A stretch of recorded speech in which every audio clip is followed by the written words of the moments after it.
Welcome to Suman TV అండి. ఇప్పుడు అయోధ్యలో శ్రీ రామ మందిర బాల విగ్రహ రామ మందిర నిర్మాణం ఇప్పుడు జరుగుతుంది కదా మేడం.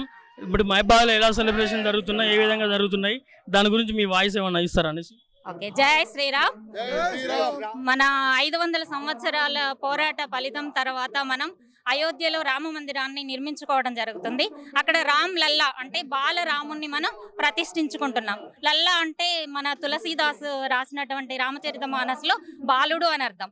అక్కడ అయోధ్యలో కూడా చుట్టుపక్కల పిల్లలందరినీ కూడా ముద్దుగా లల్లా అని పిలుచుకుంటారు. ఇప్పుడు మనకు ప్రతిష్ఠ చేసిన విగ్రహం కూడా రామ్ లల్లా అన్నట్టు. ఇప్పుడు ఈ 12 గంటల 5 నిమిషాలకు ప్రతిష్ట ఉంది.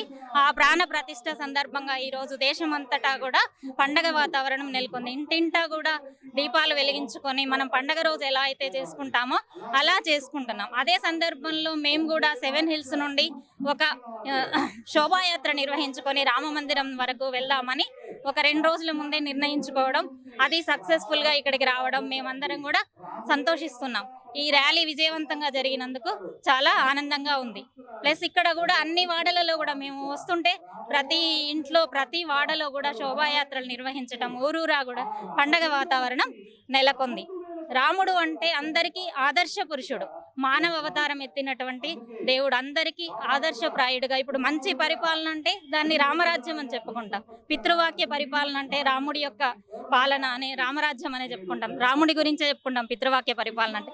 అన్నదమ్ముల అనుబంధం అంటే ఎవరైనా దంపతులను దీవించినా కూడా సీతారాముల్లాగా ఉండండి అని.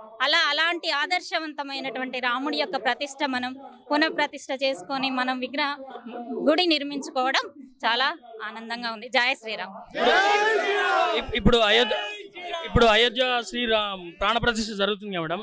దాని యొక్క విశిష్టత కానీ ఏమన్నా మీకు ఐడియా ఉంటే చెప్పగలరా మేడం? విశిష్టత అంటే ఇప్పుడు రామ్ లల్లా విగ్రహాన్ని ఒక 51 అంగుళాల పొడవుతోటి కృష్ణశిలతోటి నిర్మించడం జరిగింది. లల్లాకు విగ్రహానికి ఇరువైపులా 8 మంది పరశురాముడు, హనుమంతుడు అలా 8 మందివి చెక్కడం జరిగింది. 250 కేజీల బరువుతో ఉంది. గుడి మొత్తం కూడా ఇసుక సిమెంట్ ఏం లేకుండా నిర్మించడం జరిగింది. ఓకే, మీరు చెప్పండి సార్, ఇది ఏ విధంగా మీరు సెలబ్రేట్ చేసుకుంటున్నారు?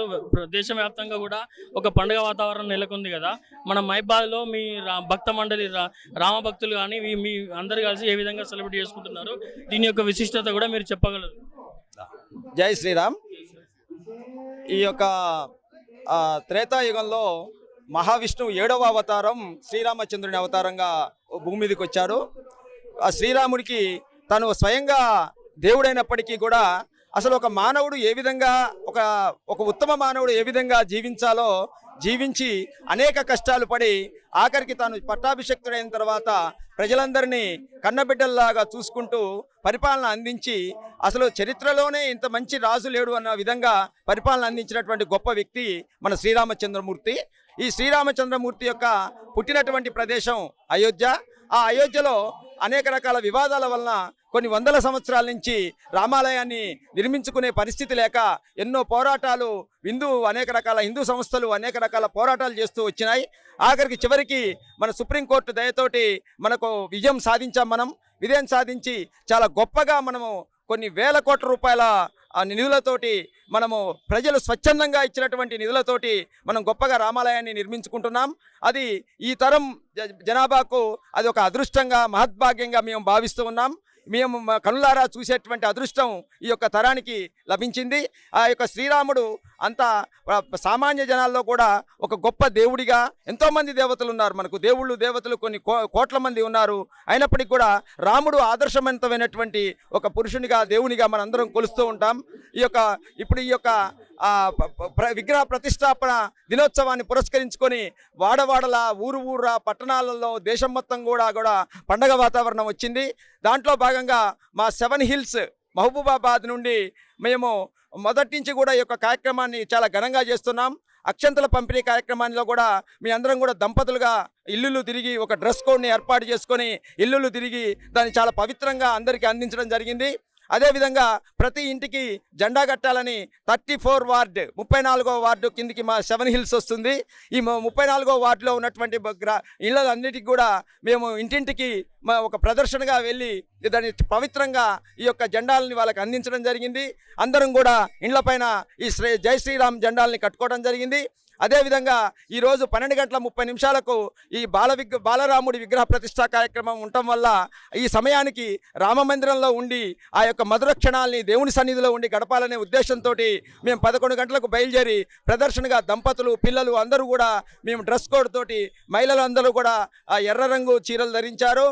పురుషులందరూ కూడా తెల్ల డ్రెస్ ధరించి జై శ్రీరామ్ నినాదాలతోటి మేము ఘనంగా ఊరేగింపులు చేసుకుంటూ కోలాటాలు దాండియా నృత్యాలు చేసుకుంటూ ఈ రామాలయాన్ని చేరి ఈనాడు ఈ యొక్క తీయటి అనుభూతుల్ని ఇక్కడ మేము అనుభవించడం జరుగుతుందని తెలియజేస్తున్నాం. జై శ్రీరామ్.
భజమప్రమేయం సీతాపతిం రఘుకులాన్వయరత్నదీపం ఆజానుబాహుమరవిందదలాయదాక్షం రామం నిశాచర వినాశకరం నమామి రామాయ నమః.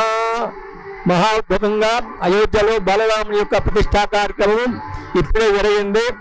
మానుకోట్లో ఉన్నటువంటి దేవంద కూడా విశేషంగా వచ్చి ఇక్కడ రామాలయంలో హోమ కార్యక్రమాన్ని స్వామివారి పూజా కార్యక్రమాన్ని నిర్వహించుకున్నాము. తదనంతరం వచ్చిన వారందరూ కూడా ఆ పెద్ద టీవీలో కూడా ఈ స్వామివారి ప్రతిష్టా కార్యక్రమాన్ని కూడా అందరూ కూడా వీక్షించారు. భక్తులందరూ కూడా ఆనంద పారహుతో జై శ్రీరామ జై శ్రీరామ అంటూ నామాన్ని ఉచ్చరిస్తూ భగవంతుడి యొక్క ఆనందాన్ని అనుభవిస్తూ ఉన్నారు. ఈ కార్యక్రమంలో భక్తులందరూ కూడా తీర్థ ప్రసాదాలు వినియోగం జరిగింది. వచ్చిన ఇక్కడికి స్థానిక ఎమ్మెల్యే గారు మిగతా వారు కూడా వచ్చి స్వామివారిని యొక్క ఆశీస్సులు పొందారు. పెద్ద పెద్దలు కూడా వచ్చి స్వామివారి ఆశీర్వదం చేసుకుని ఉన్న కార్యకర్తలందరూ కూడా వచ్చి స్వామివారి యొక్క కార్యక్రమం దివ్యంగా చేశారని చెప్తూ స్వస్థ ప్రజాభ్య పరిపాలయంతాం న్యాయేన మార్గేణ మహిమేష గోబ్రాహ్మణి లోకా సమస్తాసు. లోకమంతా సుఖంగా ఉండాలి, భగవంతుడు కూడా సుఖంగా ఉండాలని ఆ భగవంతుని ప్రార్థన చేస్తున్నాం. జై శ్రీరామ్.